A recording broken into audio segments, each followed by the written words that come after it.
லூக்கா 2வது அதிகாரம் 9வது வசனம். அவ்வேளையில் கர்த்தருடைய தூதன் அவர்களிடத்தில் வந்து நின்றான். இப்போ இந்த தேவ தூதன் அவர்களை பார்த்து, பயப்படாதிருங்கள், இதோ எல்லா ஜனத்திற்கும், இந்த உலகத்தில் வாழ்கிற எல்லாருக்கும் மிகுந்த சந்தோஷத்தை உண்டாக்கும் ஒரு நற்செய்தியை நான் அறிவிக்கிறேன்.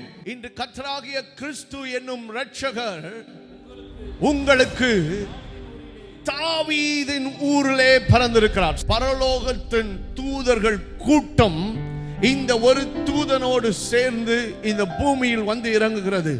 அவர்கள் வந்து இறங்கி, அடுத்த வசனத்தை வாசிங்க பார்ப்போம்.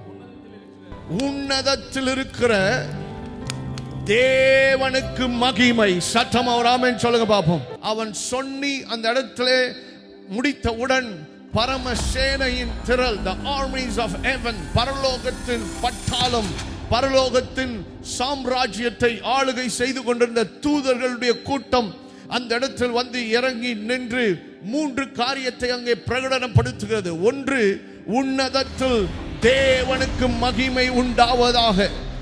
அதுவரைக்கும் தேவாதி தேவன் என்று ஒருவர் இருந்தார்.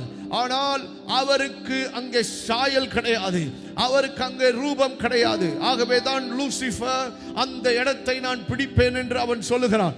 அப்படிப்பட்ட ஒரு சூழ்நிலையில் தேவன் இங்கே அவருடைய மகனாக, அவருடைய பிள்ளையாக, இன்னும் ஆழமாய் உங்களுக்கு சொல்ல வேண்டுமானால் அவரே இங்கே ஒரு குழந்தையாக பிறந்திருக்கிறார்.